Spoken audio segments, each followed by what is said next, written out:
Good evening, friends. Jai Shri Ram, Om Shri Ganeshaya Namaha. Welcome back to my Vedic Astrology channel, Astro Satyajit on YouTube. And today we are going to discuss a very important as well as an interesting topic: importance of Navamsa D9 chart in Vedic astrology. And you might have heard, uh, you know, many discussions around this topic. Yes, this is one of those very critical and important divisional charts which we can't just ignore. Okay. However, very few people talk about how to approach a particular D9 chart, how to read, how to correlate, you know, a Navamsa with somebody's D1 chart. Yes, a Navamsa is a very critical divisional chart for any individual. However, we can't just rule out the D1 and we can't only use Navamsa. Okay, Navamsa is to be read in isolation as well, but we club, the predictions, the guidance, once we also refer to the D1 chart for that same individual for whom the Navamsa chart reading we are trying to do. So how to approach? First of all, let me give you a quick introduction on what is Navamsa. Navamsa is the microscopic view. Navamsa is the microscopic view of one's destiny. Okay? Because this is the microscopic view of your ninth house of your D1 chart. So 9 equal divisions of every Rashi makes a Navamsa. Okay? And every nakshatra pada, okay, when I say 9 equal divisions of every Rashi, please understand there are 12 Rashis in Vedic astrology, right from Aries to Pisces. Okay, I'm making 9 equal divisions of all those 12 zodiacs, 12 signs. So if you multiply 12 by 9, we are talking about there are 108 unique Navamshas possible. 12 into 9 is 108. Now there's a beautiful, connection between the nakshatras and the Navamsha. You might have heard, astrologers, primarily the KP astrologers who follow Krishnamurti Paddhati, they would give a lot of importance to not just the sign in which a planet is placed. So maybe the sign lord is less important. More important is the nakshatra lord, the nakshatra in which a planet is placed. And in Krishnamurti Paddhati, that is in KP astrology, they will also go up to the sub-lord, which is even further divisions, okay, based on the Vimshottari Dasha scheme. So 9 planets have different Dasha periods within that 120-year Vimshottari Dasha scheme, based on which the sub-lords are further calculated. I'll come back to our discussion on Navamsa, but it is very imperative for you to understand that there's a clear-cut connection between nakshatras and your Navamsa. So at times, even, astrologers, maybe who are good with, who've been doing it for years, they, by just looking a particular planet in a particular nakshatra, in a particular pada of that nakshatra, they anyways can calculate or compute which is the Navamsa that planet is finally going and getting placed in. Okay. Namaskar. Now, when I am talking about nakshatras, we all understand that there are 27 nakshatras in Vedic astrology. Parashar Rishi, equally divided the space 360 degrees into 12 zodiacs, 0 to 360. Every Rashi has been given a span of 30 degrees each. Similarly, the same space has been further divided into 27 nakshatras, okay, 27 constellations. Now, each nakshatra has a span of 13 degrees and 20 minutes, okay. So that's 13.33 degrees each. Now, if you multiply 27 by 13.33, we again come back to the number of 360 degrees. Now, these are fixed stations, okay? They don't move, okay? The planets are doing gochara, or they are transiting over these, rashis. If we go even deeper, they are traveling or transiting through nakshatras. And if we go one level even more deeper, they are traveling or transiting through different nakshatra padas. Now, when we talk about nakshatra padas, there are 4 nakshatra padas for each nakshatra. Okay. Each pada is of 3 degrees and 20 minutes each. Now, here's the key. Each nakshatra pada is of 3 degrees and 20 minutes each. So 4 padas make 13 degrees and 20 minutes, which is the span for one particular nakshatra. 27 nakshatras, 4 padas, 27 into 4 is 108 nakshatra padas. Now, please understand, we talked about 12 rashis, 12 zodiacs, divided equally in 9 equal divisions. 12 into 9 is 108 Navamsas. 27 nakshatras divided in 4 padas each. So 27 into 4 is again 108.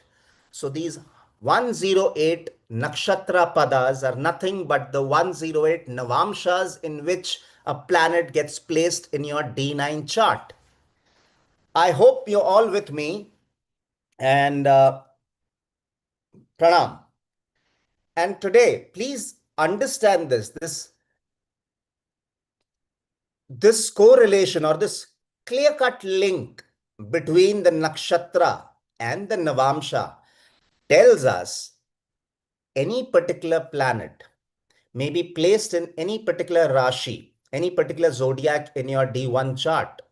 But more important, rather than just inferring results from a particular planet being placed in a particular zodiac, we need to definitely look at which nakshatra that planet is placed in. And we'll not stop there. We have to even further look at which pada of that particular nakshatra your planet is placed in. So nakshatras and the nakshatra padas finally decide the fate or the karmas or the journey that particular planet has in place in this current lifetime for all of you, or for all of us rather. Now, if Navamsha, where we say that we look at the inner strength, there are certain people, certain astrologers who may refer to the Navamsha only for, checking the married life or maybe the marriage compatibility. They are trying to check, and that is when they refer to the Navamsha. I'm not saying it is not a chart that we will refer for making marriage decisions. Yes, we will look at the Navamsha, but please remember, for anything and everything in Vedic astrology, we will have to look at the Navamsha. So that means Navamsha is to be looked for every aspect of our lives. Okay. Navamsha talks about the married life, as I said. Navamsha is what? That's our real dharma. The real duties we are here to perform, our real responsibilities, our real journey in this lifetime. Because our dharma, when I say dharma, I'm talking about the responsibilities, the duties, the journey we are here for, which is 9th house of your D1 horoscope. When we are doing a microscopic view of that 9th house and we make a Navamsha, so that means this is even more important as a chart to be analyzed to actually check our dharma in this particular lifetime, the tasks we are here to complete in this particular lifetime, and our journey in this particular lifetime. Okay, so that means this is the chart which talks about the dharma, the actions we are here to perform in this particular lifetime. It also tells us about the inner strength or the core strength of each planet. A planet may be well placed, may be visibly well placed in your D1 chart, but during its dasha, antardasha, you may not be getting results as per the placement in your Lagna Kundli, that is D1 chart. So then astrologers will tell you that the real strength, the inner strength, the core strength of planets is to be assessed from your Navamsa. I would rather say, yes, because it's a session on Navamsa, so I'll keep it there. But, the blessings a planet is bringing in, or the karmic debt a planet is carrying through our past, previous births, the merits and the demerits that a planet is carrying along is to be seen from the Shashtiyamsha. That is your D60 chart. I would request all my viewers, you may please go and check out the video that I have, the interaction that I uploaded, or rather I recorded on YouTube with respect to your D60 or Shashtiyamsha chart. Now coming back to Navamsha. So you understood this is the chart for the dharma. This is the chart for your married life. This is the actual journey that you are here for. So superficially, we may look at D1 and we might, try and assess, okay, these are the kind of karmas we are here to perform, looking at the D1 chart. But we have to vet it, or rather at times, your D9 might overrule your D1 chart.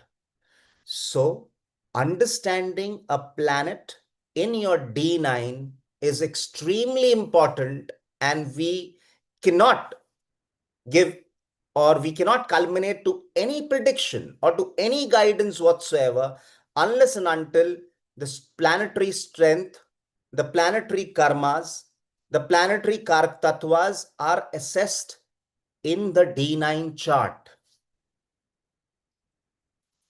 Now, when I say, how do we approach it? People will say, okay, you read your Lagna Kundli, that is, you read your D1 chart.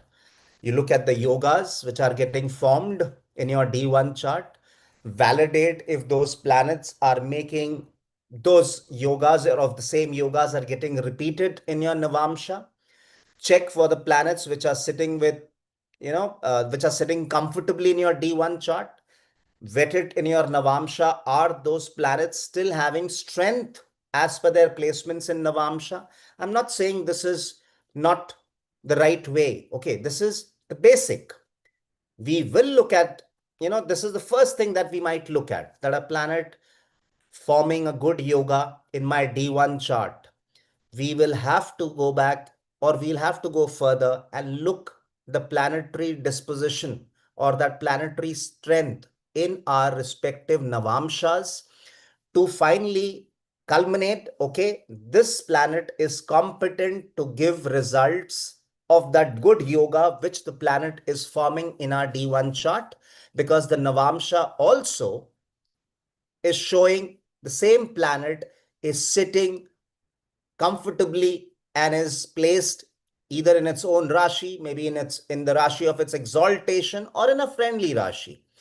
And it is also sitting in those auspicious houses of the Navamsha.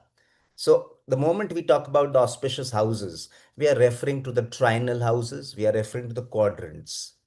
So Kendra sthans and the Trikon sthans become extremely important in the Navamsha. Now there is one key planet which becomes the main significator, or this particular planet being ill placed in your Navamsha takes away a lot of strength, takes away a lot of blessings from that chart. Now, which is that key planet which holds, it's the most important planet, one of the most important planets, while we are trying to assess the blessing that we are getting through God's grace. because ninth house in our D1 chart is also God's grace. As I said, that's Bhagya, that's destiny. So while we are assessing D9 for anyone, it's nothing but the microscopic view of that same ninth house. So God's grace is something that the Navamsa will tell us. And which is the planet? And guys, before I continue and I name that planet which is extremely critical to be assessed in one's Navamsa, may I please request on my viewers who have still not subscribed to my channel, please do subscribe to Astro Satyajit. And all my subscribers and viewers, if you're really liking the interactions we are doing on a daily basis, I would really appreciate if you people like my videos. Please do comment on my videos and do share it with other astrology enthusiasts across different forums. So coming back to that most critical planet whose strength has to be assessed in anyone's Navamsha is the planet Venus. That's Shukracharya for you, friends. So to have a well-placed Venus in your respective Navamsha, in your respective D9 charts, is God's grace, is the true blessing you are getting, or the blessings you are getting because of that accumulation of the merits and demerits that you've been carrying along through all the previous janmas. So that means if you have a well-placed Venus in your Navamsha, please consider yourself as someone who's really fortunate, someone who's having that divine grace over them, someone who has that God's grace prevailing over them. See, unless and until you have God's grace, we all agree, we will apply our free will. We will put in those efforts in the direction. We might, also use astrology to understand which way the karmas have to be performed. But please appreciate one thing: without the divine intervention, without God's grace, something bigger, something greater is not just possible. So that divine grace comes in through a well, you know, uh, through a very good Navamsha chart, if I may call it. Now, we will come to what is a good Navamsha chart. But the first key planet which I talked about is Venus. So please, in your respective Navamsha, do check and you may please comment that you people have your Venus in which Rashi in your respective Navamshas, and also let me know which is the particular house in your respective Navamsha that Venus is placed. We check. So I told you the first planet, the key planet, which holds the key of the divine grace in this Janma, is planet Venus in your Navamsha. The second planet that we'll have to look for divine grace, for blessing, is another benefic. Okay. The big fat benefic, which is planet Jupiter. So a well-placed Jupiter, again, is extremely imperative and instrumental in giving us that divine grace, that God's grace in this particular Janma. See, we are talking about the ninth house of the D1 chart. We said further microscopic view of that ninth house is nothing but our Navamsha. Now understand, in the Kalpurush Kundli, the ninth house comes under the lordship of planet Jupiter, because the ninth zodiac is Sagittarius, Dhanu Rashi. Sagittarius is the Mool Trikon sign of Jupiter. Jupiter rules the ninth house. The universal ninth house is ruled by Jupiter. Jupiter is that divine planet which allows us to receive God's grace. Jupiter is Jeev Karka, guys. Jupiter is Bhagya Karka. Jupiter is that divine grace.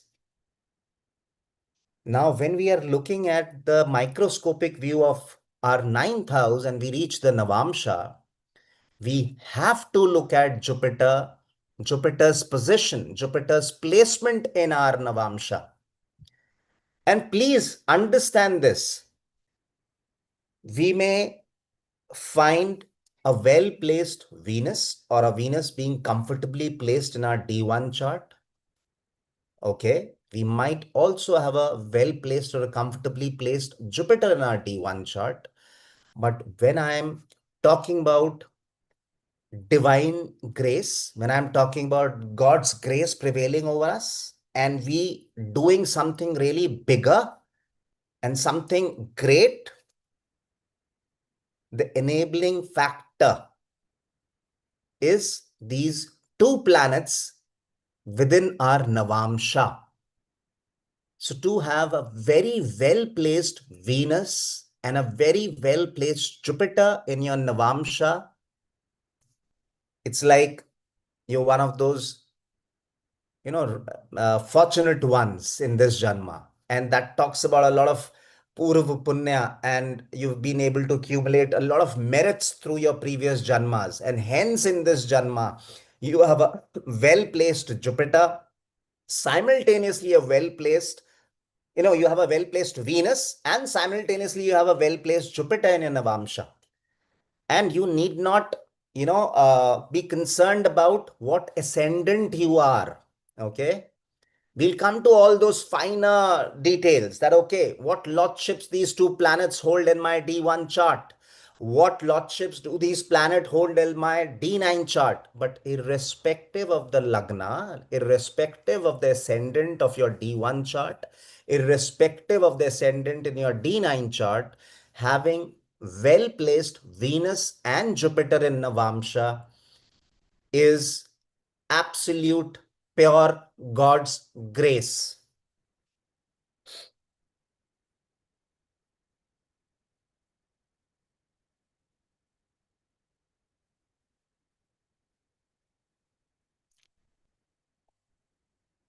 Okay. So you may please, guys, look at your, open up your horoscopes if you have it handy. And these days, those are all available in, our astrology apps. We all have it usually in our mobile phones. So please open up your horoscopes and do comment. Where is your Venus placed in your D9? Where is your Jupiter placed in your D9?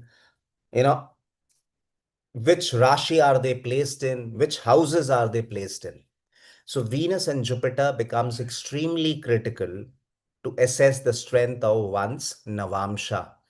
And once you have strength showing up in your Navamsha, please be rest assured, though I would say God is with all of us every time, but these are the favorites of God in this Janma who will have a well-placed Venus and a well-placed Jupiter in their respective Navamshas. After we look at or we assess the strength of these two key planets, okay? See, Venus is also relationship karka. Venus is spouse karka. Venus is, marriage karka. The seventh house lord of the Kalpurush Kundli. Libra is the seventh zodiac. So when we were talking about the Navamsha, the chart which also talks about the relationship, our married life, the relationship that we will establish with the seventh house, with the outer world, all are seen from the Navamsha. And hence, these two planets become key. So there are, seven planets. As if I, add the Chaya Grahas, the shadow planets, Rahu and Ketu and all, there are nine. I could have simply said, look at the strength of your ascendant Lord, look at the strength of your ninth house Lord. I'm not taking away those things right now. We will evaluate the Navamsha for all those nine planets which are somewhere placed in our D1 chart. We will finally assess their real strength, their core strength by looking at their placements in the Navamsha. But these are basic key rules. we are trying to find, we are doing a Navamsa chart reading, guys. We are doing a D9 chart analysis. D9 chart analysis is nothing but to tell an individual how much of God's grace you have in this Janma prevailing over you. So to figure out that, these are the first two planets, irrespective of your D1 Lagna, irrespective of your Navamsha Lagna, whose strength we will invariably assess. This is clear. This is point number one.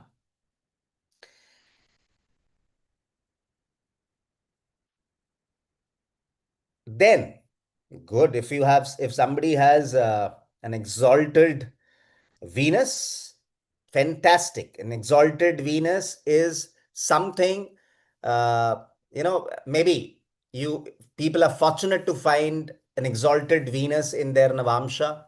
People are fortunate to find maybe an exalted Jupiter in their Navamsha. And there are very few blessed ones who might have or who might be blessed with both these two key planets exalted in their respective Navamshas. But this is rare, guys. This is a rare combination. Please, thank the universe, thank your parents, thank Almighty, and maybe thank everyone so that, I would say that gratitude should always be there. And every day while you perform your puja, you do your sadhana, you do your mantra chanting, you are in that state of meditation. Somewhere, find time to thank God for every day that you are living in this particular Janma, not for any materialistic desires or wishes. Those are things that you may continue to do. I'm not stopping anyone from chasing after their materialistic dreams in this Janma. However, if you really have a well placed Venus and Jupiter, please consider yourself as really, truly blessed. You know, these are those individuals whom we say that uh, the bhagya is extremely favorable for these individuals in this particular janma. So you just have to do your karma based on your maybe D1 chart, D9 chart. We'll come to that step also. But by just ensuring whatever karma Almighty has told us for individuals to perform in this particular birth, just doing or following the verdict is, it's actually more than enough for everyone, or rather for anyone. But these individuals have something big, something really humongous, something really stupendous, something really great for them to do, for them to contribute to the society, to the world at large. And that is why Almighty, and that is why God has given us, or given those individuals, you know, a very powerful Venus and Jupiter in your Navamsha. You may be thinking that I'm stressing or maybe reiterating, but it's extremely critical, guys. And I want it to get registered in the same manner. Please do your Navamsha reading or Navamsha chart analysis for anyone following the same steps. Yes, I told you we will look at all planets. Which Rashi have they gone into? How comfortable are they? Are they in the good houses in your Navamsha? But the first key step is to check and assess the strength of both these two super benefics, Venus and Jupiter, in your Navamsha. Then the second step, look for Vargottam planets. Now we all understand the concept of Vargottam planets. Any planet, whichever Rashi it may be placed in your D1 chart, if that Rashi gets repeated in your D9, that means it continues to be placed in the same Rashi, both in your D1 and D9 chart. That is a planet which is termed as Vargottam. a Vargottam planet is again extremely strong. A Vargottam planet may give us results as if it is in a state of exaltation. Now, please don't consider a Vargottam planet only capable of giving you good results. A Vargottam planet, based on the lordship that it has in your D1 chart, when it is placed in the same Rashi, and hence by the virtue of being placed in the same zodiac in your D9, now because it qualifies to be one of those Vargottam planets for you, it is a planet with a lot of strength. It is a planet with a lot of say in this particular life, in this particular birth, in this particular janma. But this planet, which is like in the state of exaltation, or it is capable of giving results as if it is exalted, yes, it is just gaining strength. The kind of results this planet in strength will give you depends on the lordship that it has as per your D1 chart. Don't look at lordships of your D9 only. So when we talked about two things: strength of Venus and Jupiter in your Navamsha. Then we are saying we are looking for Vargottam planets in your Navamsha. Now this again gives a lot of strength. So if you have, so that means the Vargottam planets sitting with strength. Again, if a planet is sitting with a lot of strength, there are certain karmic debts, or rather certain karmas, which the planet wants us to perform or to complete. And once those karmas are completed, any which ways the blessing is there. Once you check the Vargottam planets, then simply look at the Navamsha as an individual chart, okay? So you have a D1 chart, you have your Lagna Kundli with you, or of that individual. You have his or her D9 chart. Now you are reading that D9 chart as if it is a D1 chart for an individual. Just look at the house lordships, where the house lords have moved. So if you're trying to assess, or if you're trying to make a decision or guide somebody for their career, so look at the 10th house lord of your Navamsha. Look at which house the 10th house lord has moved into. You're trying to check, the wealth, from where will the money will get accumulated, or from where the Jataka will be able to generate wealth in this particular Janma, in this particular life. Look at the second house lord of your Navamsha. See where the second house lord has gone into your Navamsha. Because see, the second house lord holds the key of the wealth. Whichever house the second house lord goes and sits or goes and gets placed in, that particular house holds the key, or the karmas related to that house will give you wealth. So just for giving this was just example. So you will check all house lordships, and you are now understanding or trying to infer what this Navamsha chart in isolation telling about the same Jatak or Jatika, about that same individual. Once you are done with these three steps, see, I said you looked at your D1, you definitely inferred from the D1, you moved into the Navamsha, you looked at the strength of two planets, two key planets, planet Venus, planet Jupiter in your respective Navamshas. You looked for Vargottam planets in your respective Navamsha, the planets which continue to be in the same Rashi, whichever Rashi they were placed in your D1, they continue to be in the same Rashi in your D9. That's your Vargottam planets.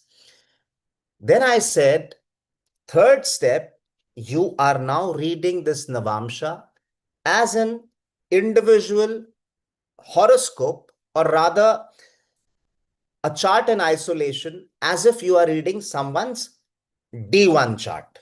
Okay. Now, once you are done with these three steps, okay, and please, I request and I reiterate that these are the steps, please. Otherwise, you will again get confused and you will not be able to guide or culminate to the right karmas, or maybe to guide someone for whom you are trying to do that D9 or Navamsha chart reading for. Once the first three steps are done, now the fourth step, maybe more or less the final one, please look at the ascendant in your D1 chart. Okay. I'm sure we are looking at charts of individuals whose time of birth we have it to that extent that at least the lagna we are sure of in the D1. A typical time period for a lagna to remain or for any Rashi to rise in an ascendant is anything between 1.5 to 3 hours. It depends what time of the year, which part of the world you're born in. Okay. But typically, if I say it's an average, a 2 hour kind of a period you may consider. So if you are sure of your time of birth plus minus 5-10 minutes, then you are sure about your lagna in your D1 chart. And please, friends, be extremely careful, at least for those cases where you see the lagna degree, anything between 0 to 1 degree or anything between 29 to 30 degree. They are those Rashi Sandhi cases, okay? Maybe by just tweaking the time of birth by plus minus 5-10 minutes, the lagna might change. So then it's a separate activity of BTR, which we refer in Vedic astrology as birth time rectification.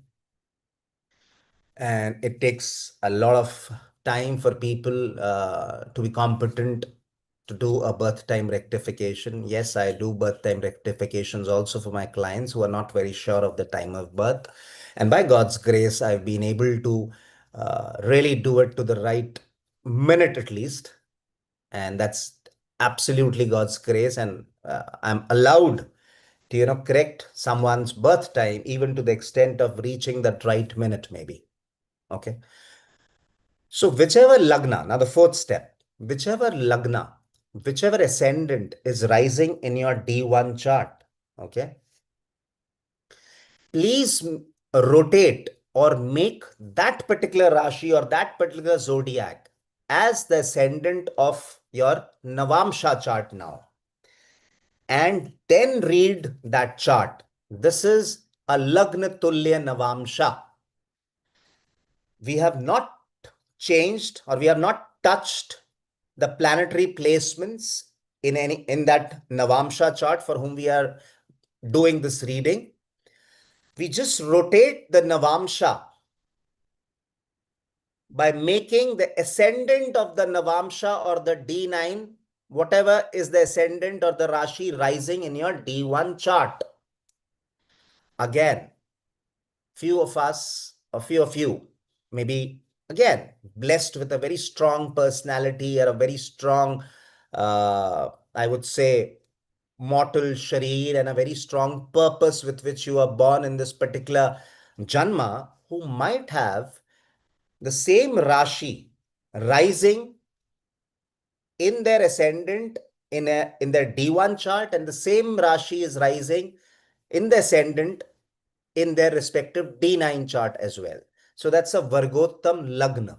As we were talking about Vargottam planets, I said the planets are in the same Rashi in both the charts, D1 and D9. Similarly, Vargottam Lagna or Vargottam Ascendant is a concept where the Lagna doesn't change or doesn't get shifted. And the Lagna both in your D1 and D9 chart is the same.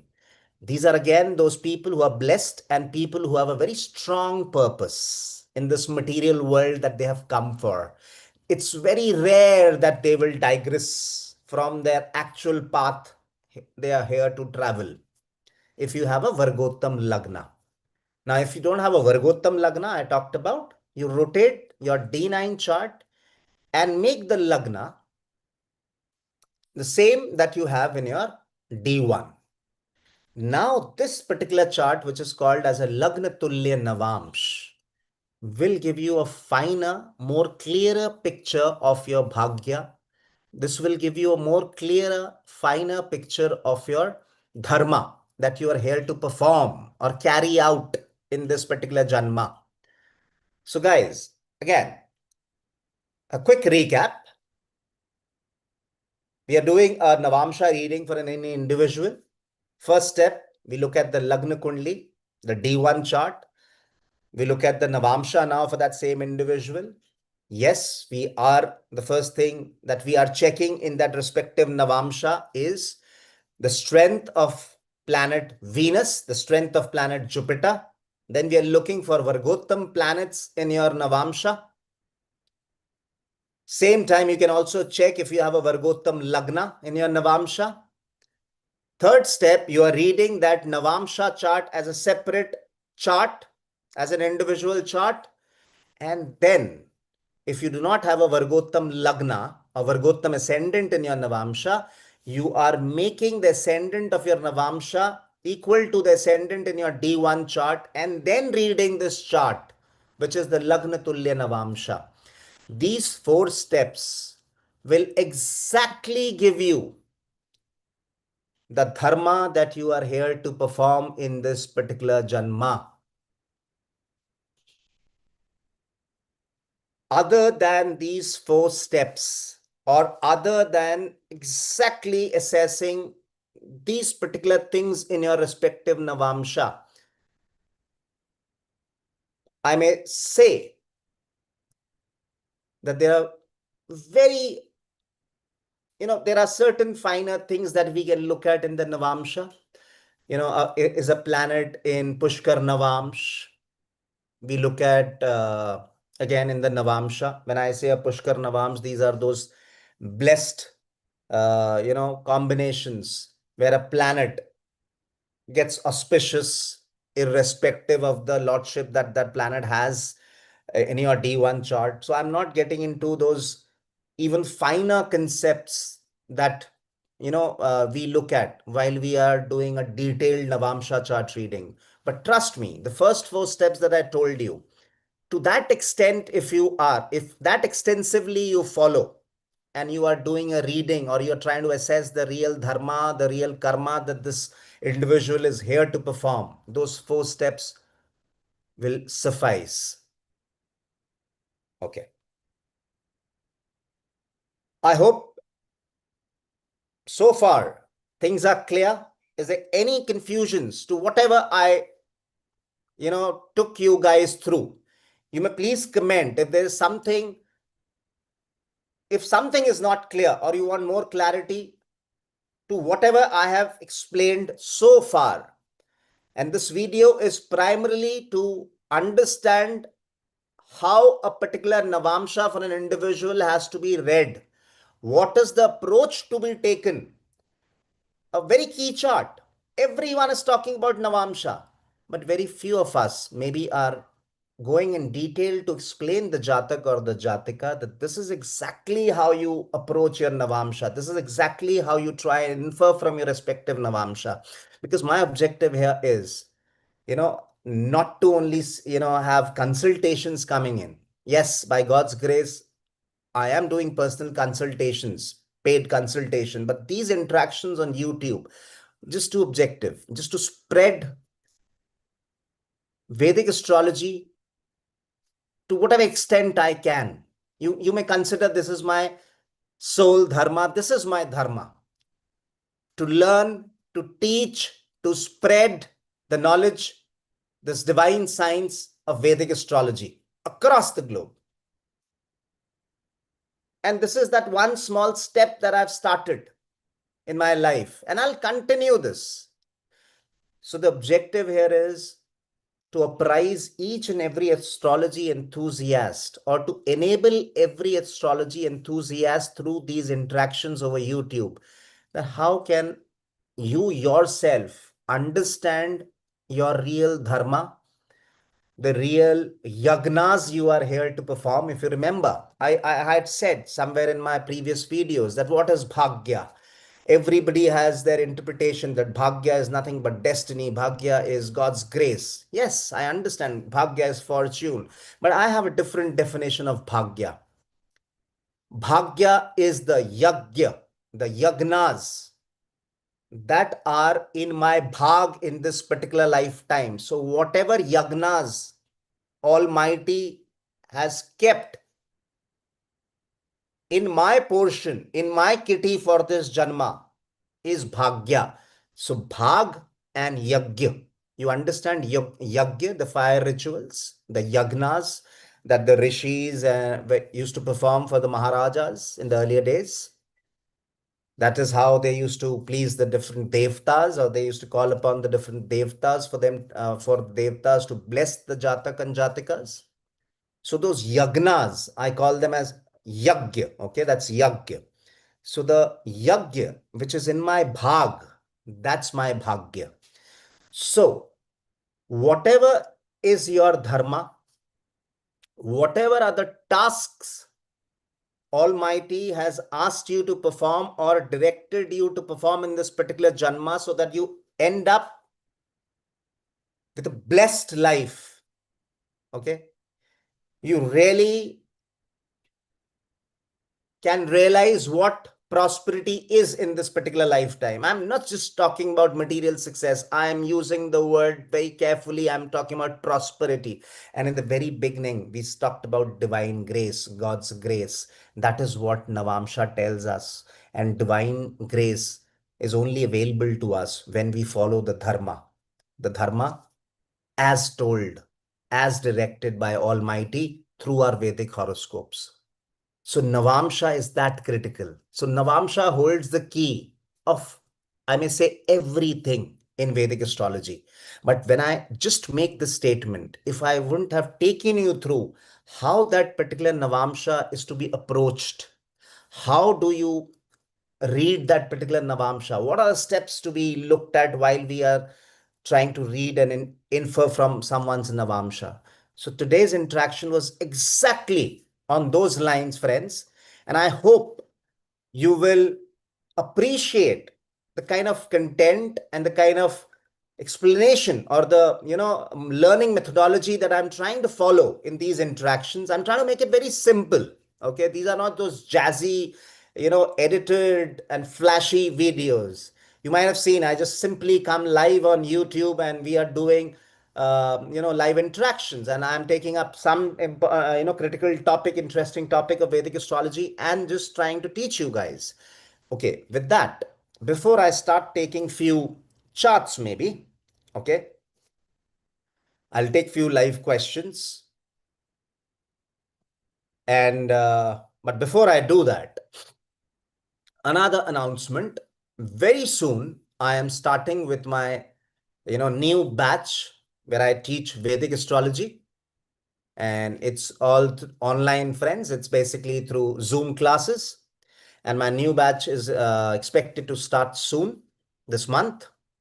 So I would request all of you who would want to learn astrology, you know,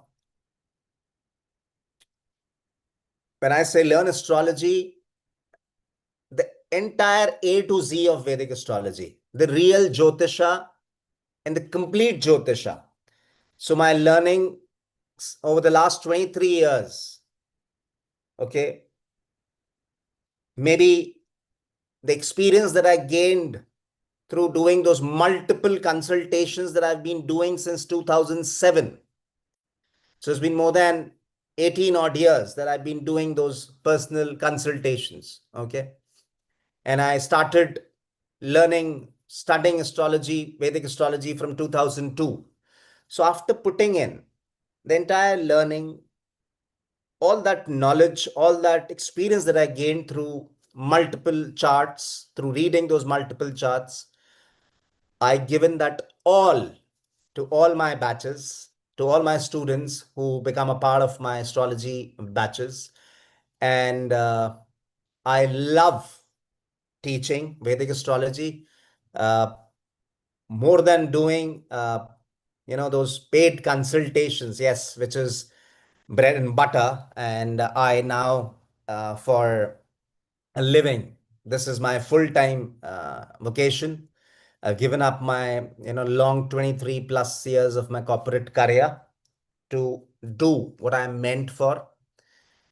And by God's grace, I'm just trying to do justice to Vedic Jyotisha. to Jyotisha, to Vedic astrology, while I'm doing those personal consultations for my clients, or while I'm teaching Vedic astrology, Jyotish to my students. It's so you may please reach out on my WhatsApp number, which is available on my video descriptions. And the monthly fee for enrolling, and it's like a monthly package plan. So every month you'll have to pay that fee in advance and you continue with the course. And anytime, for any reasons, if you want to opt out, yes. So I'm not taking that whole course fee in one go.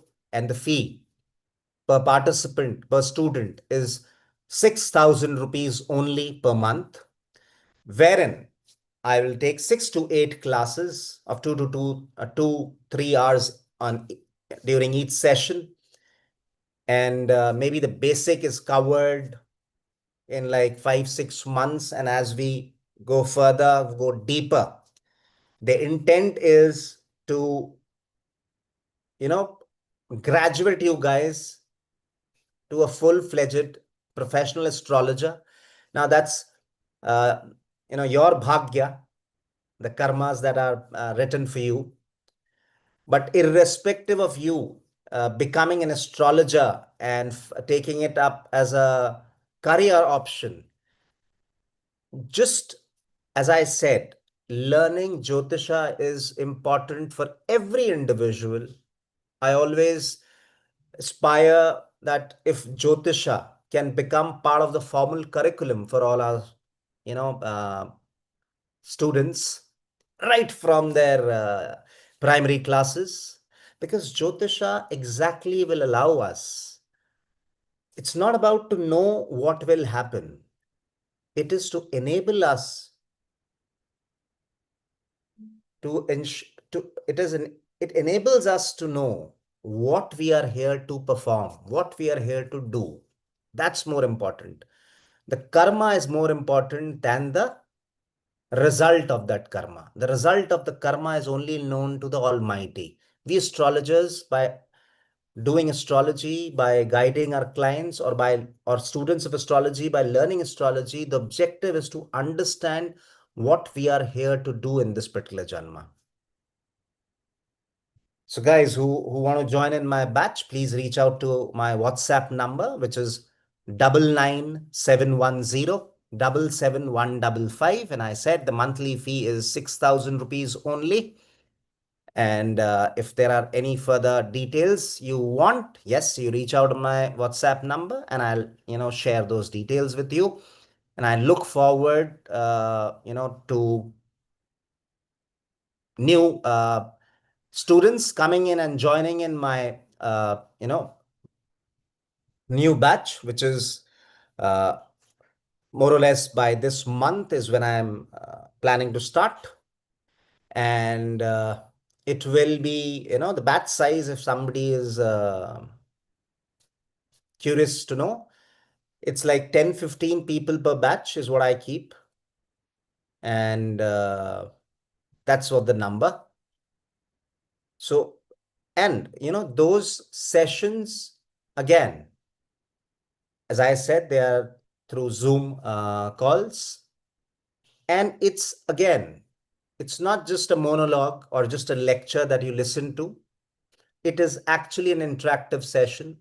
And I take in questions there and then, and I clarify it there and then. So it's not just the theory bit that the teacher or the guru is going to take you through, but we'll also understand the practicalities of Jyotisha, how to apply it in our life, or how to apply that for any individual in the current birth.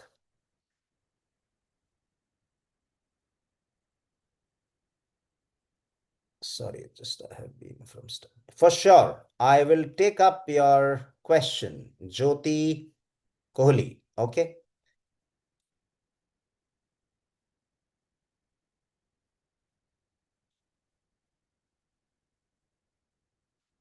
Let me see. What's your question? So Venus, Jupiter, and Moon in 12th house in 6 number Rashi.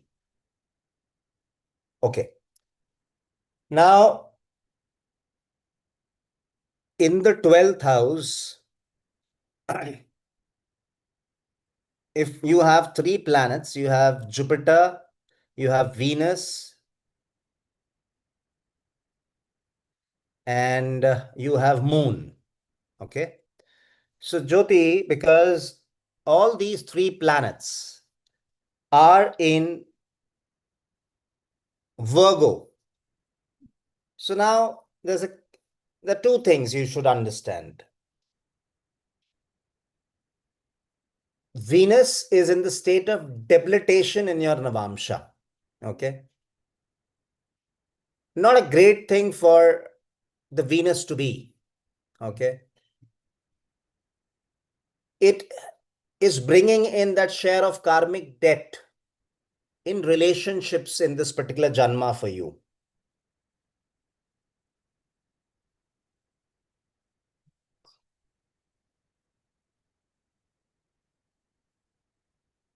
Uh, so Jyoti, you were referring to your chart when you talked about the placement of Venus, Jupiter, and Moon in Virgo in your 12th house, because I understand then your Navamsha ascendant is Libra.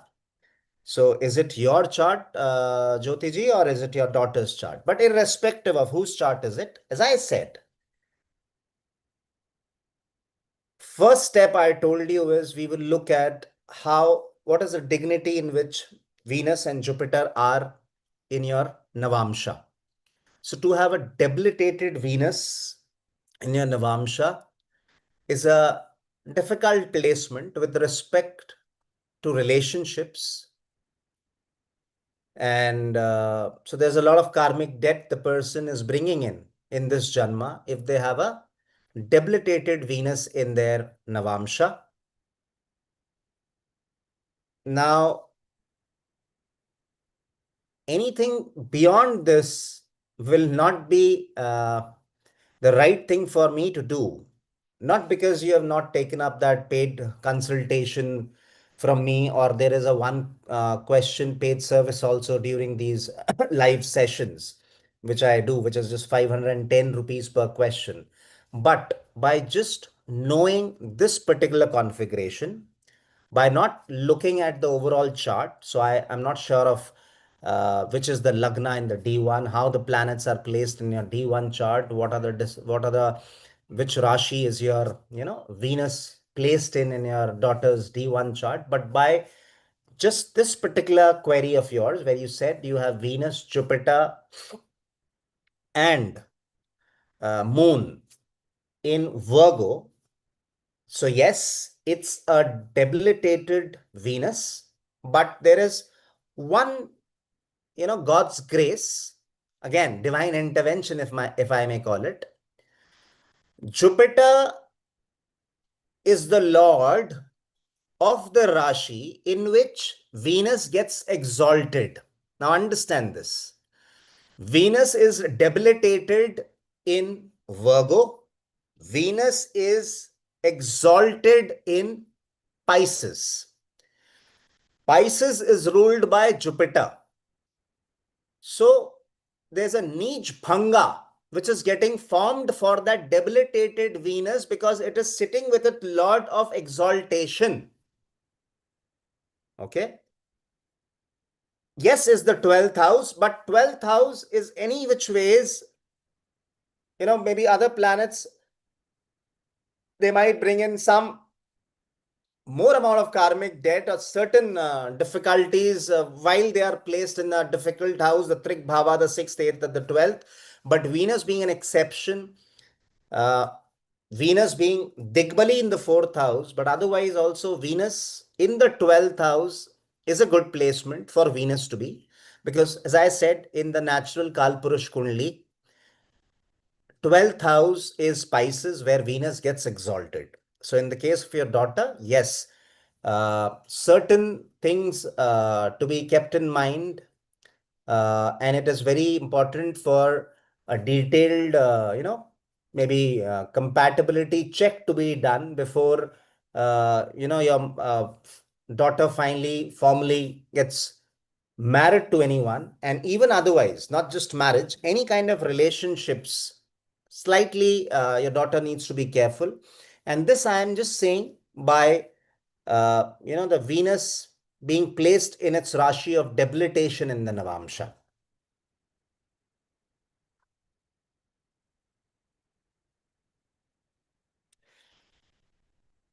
What happens if Jupiter is in the first house of Gemini Navamsh? Okay.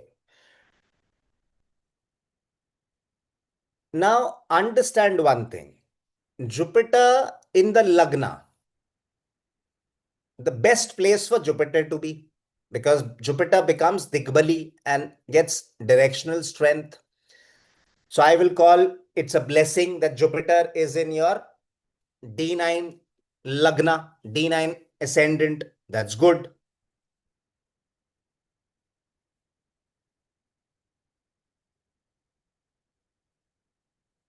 I'll take up that question. Let me answer this. However, Jupiter in Gemini may not be the best placement for Jupiter. Okay. Because Jupiter's Maran Karan Sthan is in the natural zodiac is the third house. Okay. So Jupiter gets depleted in strength, badly depleted, Maran Karan Avastha. And that third house where Jupiter is in Maran Karan Avastha is the Rashi of is Gemini, Mithun Rashi. So again, it's a mix. Jupiter is not very comfortable by the virtue of being placed in Gemini. It gets that Maran Karan Avastha energy from that Gemini Rashi, but otherwise Jupiter gets gets Digbali, and Jupiter is in the Lagna. If Jupiter is in the Lagna of any chart, your D1 chart or any of the divisional charts, that is a blessing for that chart for sure. Now, somebody asked me to explain. Yes, I will explain. You're saying putting my D1's ascendant in D1, D9, that's not clear. Can you please explain that again? Like my D1 ascendant is Sagittarius. Okay. So I will share maybe just the screen and I'll be able to explain you with a very good evening, friends. Jai Shri Ram, Om Shri Ganesh. Just a moment.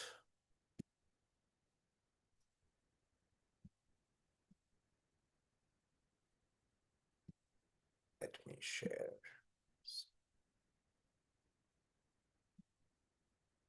Okay.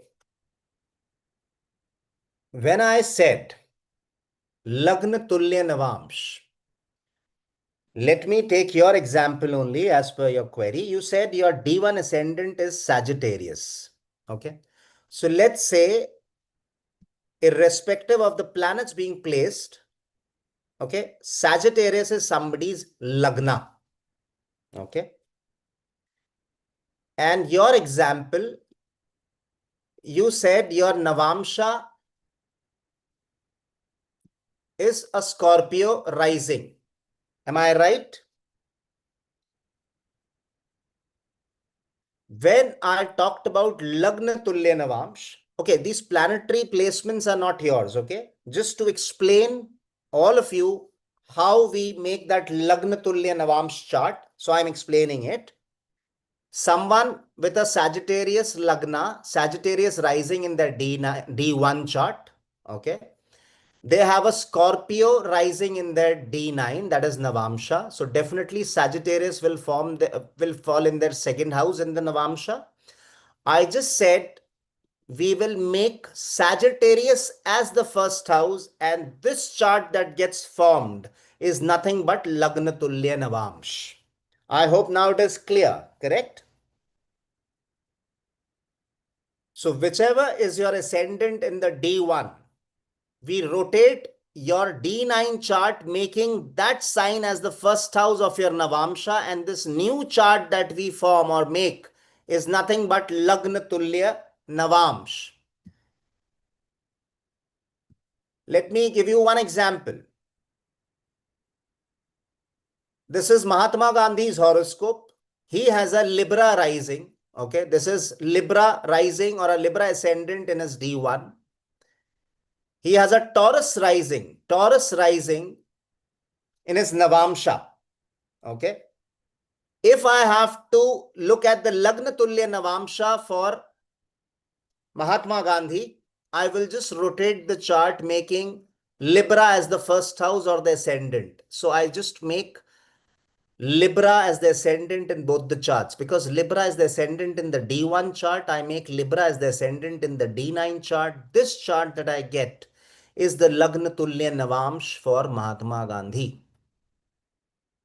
Yes, all planets move accordingly, or rather I would say we don't touch the planetary placements. We keep as it is wherever they are placed, in whichever Rashi they are placed in your Navamsha. We just rotate this chart by making the Lagna same whatever Lagna was rising in your D1 chart. Okay. Now again, just an example. See, Jupiter in its own Mool Trikon Rashi, Sagittarius. See, Venus in its own Rashi, Taurus. I told you, right, that if you have, these are those first steps I said. Please look at the strength of planet Venus, look at the strength of planet Jupiter, and that will give you the key that how fortunate and to what and how much divine grace is prevailing over you in this Janma. You're welcome.